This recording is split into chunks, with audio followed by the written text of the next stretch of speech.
बचपन में हमें सिखाया गया कि इस दुनिया में दो तरह की चीजें होती है, एक सजीव एक निर्जीव होती है। जिसमें जान होती है उसको हम क्या बोलते हैं? जीवित बोलते हैं। और जिसमें जान नहीं होती उसको हम निर्जीव बोलते हैं, मुर्दा बोलते हैं। अगर ऐसा है तो मिट्टी जीवित कैसे हो सकती है? जो कि सदगुरु हमें कह रहे हैं कि ना कि सिर्फ मिट्टी जिंदा है, जीवित है, बल्कि पृथ्वी भी जीवित है। तो हमें सिखाया गया है कि सजीव माने उसके अंदर जान होती है, उसकी ग्रोथ होती है, उसको खाना चाहिए, वो हलचल करती है, उसका निर्माण होता है, उसका अंत भी होता है। तो पृथ्वी खुद भी एक जीवित चीज है, लेकिन हम उसके जीवित क्यों नहीं मानते, क्यों नहीं समझते? क्योंकि उसकी आयु बहुत बड़ी है, करोड़ों साल की उसकी आयु है, जिसके आगे हमारी आयु एक पल जितनी भी नहीं है। तो जैसे कि कोई मक्खी है या कोई मच्छर है, उसके सामने हम अमर है। इंसान उसके सामने क्या है? अमर है, क्योंकि वो जन्म हुआ तो भी तुम ऐसे ही थे। हाँ, वो मरने को आ गया तो भी आप ऐसे ही हो। 10-15 दिन वो जीता है। एक मच्छर की आयु कितनी होती है? 10-15 दिन। तो जैसे हमारी आयु 70-80 साल है, 100 साल है, उसके आगे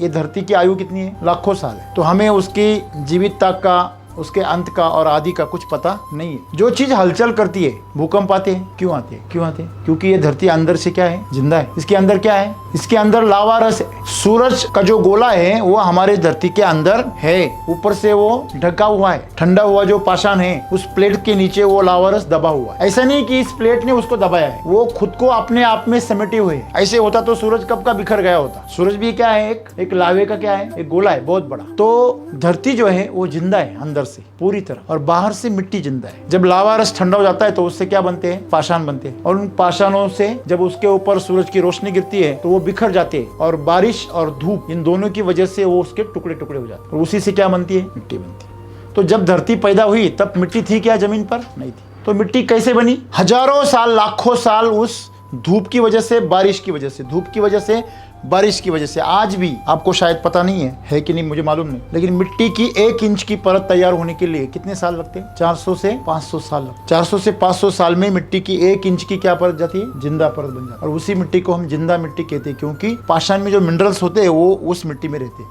तो हमारी जमीन पहले से, आप कोई अगर हमें पूछेगा यार जब इस धरती पे कोई वृक्ष नहीं था, कोई जीव नहीं था, उस वक्त इसमें सुपिकता कहां से आई? ये फर्टाइल कैसे होगी? तो पहले से ही फर्टाइल है। आज हिमालय की जो मिट्टी है उसमें इतने मिनरल्स क्यों हैं? क्योंकि ये सब मिनरल्स कहां से आते हैं? वो पाषाण से आते हैं। तो वहां पे पूरे आप जाएंगे तो सब पहाड़ ही पहाड़ है, और पहाड़ों के ऊपर क्या है? पूरे जंगल है, बर्फ है। तो हमने कभी हमारी धरती को उस नजरिए से नहीं देखा जैसे कि वो एक जिंदा चीज है। आज हम जानते हैं कि मिट्टी जिंदा है। हम मिट्टी जिंदा है ऐसे कैसे समझते? क्योंकि उसमें से जीवन पैदा होता है। एक माँ जो होती है वो जिंदा रहेगी तभी उसका बच्चा कैसे पैदा होगा? उसके पेट से बच्चा जिंदा पैदा कब हो सकता है? जब वो खुद जिंदा हो सकता है। आज हमारी मिट्टी जिंदा है, इसलिए उसमें से कुछ क्या हो रहा है? पैदा हो रहा है, निर्माण हो रहा है। जो हमने देखा अभी, जो मंजर हमने कल देखा, वो हम सुन रहे थे पहले। पंजाब में ऐसा हो रहा है, इधर ऐसा हो रहा है, उधर ऐसा हो रहा है, जो हमने अपनी आंखों से देखा। तो पूरा खेत जो था मूंगफली का जल गया था, और उसके ऊपर एक मोटी परत आ गई थी। किसकी? क्षार की, सॉल्ट की। जैसे चमड़ी उधरते हैं उसके नीचे सफेद सफेद निकलता है ना, वैसे उसकी पूरी ऊपरी चमक अगर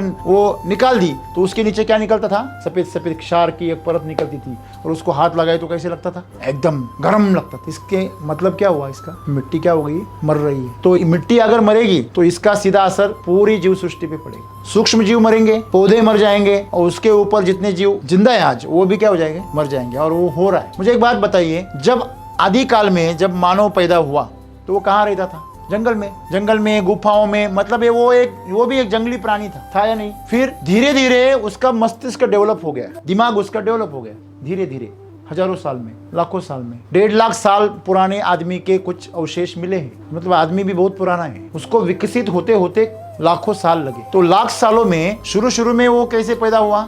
जानवर की तरह। फिर उसका क्या खुल गया? दिमाग उसका। आपको पता है सबसे डेवलप्ड जो दिमाग है इस सृष्टि में वो किसका है? आदमी का, इंसान का है, बराबर है। और वो अकेला ऐसा प्राणी है जो सीधा खड़ा रह सकता। गुरुत्वाकर्षण बल उसके ऊपर 0 है। कितना है? इसलिए वो क्या हो गया? डेवलप हो गया। सिर्फ मनुष्य ही ऐसा प्राणी है जिसका दिमाग सूरज से जुड़ा हुआ है। सूरज की पूरी परिक्रमा से, सूरज की धूप से, उसके टेम्परेचर से उसके दिमाग के ऊपर क्या होता है? असर होता है। और जो बॉडी है वो किससे जुड़ी हुई है? धरती से। ऐसे वो दोनों के बीच में, माँ और पिता के बीच में ये जीव पैदा होगा। तो अकेला ऐसा एक प्राणी है जो दोनों के तरफ से बैलेंस है। क्या है? बैलेंस। अगर वो सीध में जिएगा तो बैलेंस में। अभी सोचिए, जो शुरू में वहाँ बस्ती शुरू कर दी उसने, तो बस्ती कहाँ की उसने? जहाँ मिट्टी उपजाऊ थी, जहाँ पानी था। तो पुराने आप शहर देखो, वो सभी शहर कहाँ बसे हुए हैं? नदियों के किनारे, तालाबों के किनारे। क्यों? क्योंकि मिट्टी ही जीवन है, मिट्टी ही जीवन है। देखो, आप शहर में जाएंगे, शहर में बच्चों को पूछेंगे दूध कौन देता है, तो वो क्या बोलता है? गौली देता है। गौली कहाँ दूध देगा?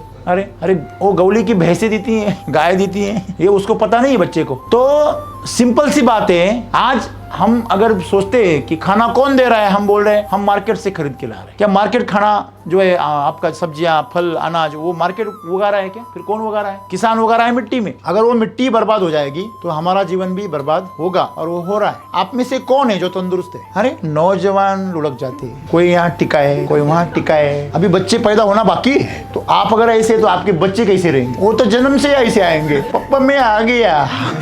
आपको पता है, जैसे ब्रीड होता है वैसे उसकी उपज होती है। हमें हर किसान को बीज कैसे चाहिए? अच्छी वैरायटी का चाहिए। और हर जो जानवर संभालता है, कोई भी गाय, भैंस, घोड़ा, जो भी, उसको ब्रीड कैसे चाहिए? हाँ, लोग बोलते हैं, बड़े शान से बोलते हैं, इसका जो पिताजी है ना वो 5 लाख का है, इसका जो भैंस का जो है ना हेड़ा बोलते, वो 15 लाख का है। ऐसे कैसे बोलते लोग? शान से बोलते। अपने बारे में भी तो सोचो। हर कोई चाहता है मेरे को बच्चा हो, मैं बाप बन जाऊं। अरे लेकिन तुम कैसे हो? अगर अगली पीढ़ी स्ट्रांग चाहिए, हम कौन सी तरफ जा रहे हैं सर? हमारी इमारतें ऊंची तरफ जा रही है और हमारी नस्लें नीचे तरफ जा रही है। अगली पीढ़ियां कैसे पैदा हो रही है? Nano technology. घोड़े पे चढ़ने के लिए सीढ़ी लगानी पड़ेगी अगली पीढ़ी में। मैं हंसी मजाक कर रहा हूँ, लेकिन ये बहुत गंभीर बात, बहुत खतरनाक बात है। ये दुनिया खत्म होने में ज्यादा देर नहीं लगी। क्यों? क्योंकि हम उनके साथ में अप्राकृतिक व्यवहार कर रहे हैं। सर आप देखो, आज अगर हम पूछेंगे किसी और से, तो हमारी ऊर्जा घटती जा रही है, दिन ब दिन क्या हो रही है, और वातावरण जो है, मौसम जो है, वो और खतरनाक हो रहा है। ये किसके आसार है? ये दुनिया अंत की तरफ जा रही है। कहाँ? अगर दुनिया अंत की तरफ जा रही है तो क्यों जा रही है? तो वही हमको सद्गुरु आज बता रहे हैं। जो जिंदा चीज है, जो मिट्टी और जो पृथ्वी है, हमारी धरती, इन दोनों से क्या हो रहा है? खिलवाड़ हो रहा है। और कौन कर रहा है? वो उसका सबसे प्यारा बच्चा कर रहा है, इंसान। बराबर है। बड़ी बड़ी इमारतें, बैंक में नोट, सोना, चांदी, ये जमा करने के चक्कर में, पद हासिल करने के चक्कर में, वो सृष्टि के जो चक्र है उसके साथ में क्या कर रहे हैं? खिलवाड़ कर रहे हैं। और इससे पूरी मानवता खतरे में। कोई भी आपको पैसे की गारंटी देगा, हेल्थ की गारंटी कौन देता है मार्केट में? हेलो, एससीटी वैदिक देता है, लेने वाला चाहिए। पूरी मार्केट में आप पैसे की गारंटी आपको कोई भी देगा, हेल्थ की गारंटी कौन देगा? सही है ना? तो वही हमें सीखना है। तो यहाँ पे जो हमारा जीवन है, वो जीवन पूरा मिट्टी पे आधारित है। अभी ऋषि ने बताया कि केमिकल के प्लॉट में गए तो उदास हो गए, जैसे कि कोई हमारी एनर्जी को खींच रहा है। बैठ गए, खड़े नहीं हो सके, वहां पे बैठ गए। वहां जा, जैसे हम बोलते हताश हो जाते तो कैसे बैठ जाते। जब आदमी कमजोर हो जाता है तो क्या हो जाता है? बैठ जाता। वहां जाके खड़े नहीं हो पाए, हम बैठ गए। और फिर जब हम टमाटर में आए तो जितनी एनर्जी हमने खोई थी उससे कहीं ज्यादा वापस भर गई। टमाटर का खेत इतना अच्छा था कि वहां से बाहर निकलने का मन नहीं करा। ऊपर से इतनी कड़ी धूप थी, 38-39 डिग्री टेम्परेचर था, ह्यूमिडिटी 80-90 के आर पार गई थी, पसीने से लथपथ हो गए थे, पूरे कपड़े गीले हो गए थे, फिर भी मौज में थे। कोई ऐसा नहीं था, कोई खाना बिना नहीं खाया था, सब भूखे थे। टमाटर तोड़ के, कच्चे टमाटर तोड़ के खा रहे थे, कच्चे, हरे। उनके मुंह पे देखो तो बोले ये तो बड़े चाव से खा रहे हैं। तो मैं वही बात आपको बोल रहा हूँ कि जहाँ मिट्टी जीवंत रहेगी वही इंसान जीवंत रहेगा, वही इंसानियत जीवंत रहेगी। और ये जो अस्तित्व है पूरा, ये पूरा अस्तित्व अगर हमें जिंदा रखना है तो ये सिर्फ इंसान ही कर सकता है। कौन कर सकता है? और वो कैसे कर सकता है? ये मिट्टी को बचाना चाहिए। आज सदगुरु जैसे महान हस्ती अरुण सर बता रहे थे, उनका काम क्या है सर? आपको परमात्मा का दर्शन करवाना, आपको इस संसार की जंजाल से छुड़ाना, आपको शांति और आनंद का बोध देना, दर्शन देना। लेकिन आज वो किसकी चिंता कर रहे हैं? मिट्टी की चिंता। आप सोचिए, अगर कोई किसान को अच्छी फसल कैसे निकाले, ये टेक्नोलॉजी आप सीखने जाओगे और उसको ये भी पता नहीं है कि पानी कैसे भरते हैं, पौधा कैसे लगाते हैं, यही उसको अगर पता नहीं है, उसको खेती का ABCD भी मालूम नहीं है, और उसको झेर सिखाने चले जा रहे हैं, ऐसी हालत हो गई है। मतलब मैंने बोला आपको, जो PhD होल्डर है ना, जो कॉलेज को पढ़ाता है, उसको उस कॉलेज के बच्चों को A फॉर एप्पल ऐसे सिखाने के दिन आ गए, तो वो अपनी PhD कब करवाएगा इनसे? ऐसे हो गए। तो पहले हमें हमारी मिट्टी को बचाना होगा। तो मैंने वही बोला आपको, बहुत बार बोला है, जो योग हमें बताए गए हैं जीवन में सफल होने के लिए, पहला कर्म योग, ज्ञान योग, भक्ति योग। इससे पहले हमें सबको कृषि योग करना पड़ेगा। अगर हम कृषि योग करेंगे तभी हम उस 3 योग के लिए अच्छी भूमि, अच्छी तैयारी करेंगे। तो आज इस मैसेज से हमें यही पता चलता है कि हमें अगर मनुष्य को जिंदा रखना है तो हमें पहले किसको जिंदा रखना पड़ेगा? मिट्टी को। और जो जो लोग अपनी मिट्टी को बचाएंगे उनकी नस्लें आगे चलेंगी। तो मिट्टी को बचाइए और मिट्टी को समृद्ध कीजिए, और उसको समृद्ध करने के लिए जो हमें भगवान ने जो सौभाग्य दिया है, उस सौभाग्य को हम हर किसान के पास में पहुंचाना चाहिए। मिट्टी की जो ताकत है वो किसमें है? उसके ऑर्गेनिक कार्बन में। और ऑर्गेनिक कार्बन का सबसे बड़ा दुश्मन कौन है? सूरज है। सूरज ऑर्गेनिक कार्बन को क्या करता है? उड़ा लेता है। तो जितनी हो सके आपको मिट्टी को क्या करना है? ढकना है। कुछ भी करो लेकिन मिट्टी को ढको। आप देखो कहीं भी जाओ तो मिट्टी के ऊपर घास फूस आ जाती है, और किसान है तो उसको क्या करता है? निकाल दे। तो किसान को चाहिए कि बड़े बड़े पौधे लगाएं, बगीचे लगाएं, और फसल ऐसी लगाएं जिससे मिट्टी पूरी ढक जाए। ज्यादा से ज्यादा आपकी मिट्टी आपकी फसलों से, बगीचे से या घास से कैसी रहे? ढकी रहे। इतना तो हम कर सकते हैं। उसके साथ में उसके अंदर ऑर्गेनिक कार्बन को बढ़ाने की कोशिश करें, वो प्रयास करें, तो हम हमारी मिट्टी को बचा सकते हैं। तो वही काम एससीटी वैदिक कर रहा है। ये हमारा क्या है? सौभाग्य है, और हम इसे एक मिशन की तरह लेके जा रहे हैं। तो यही है कि आज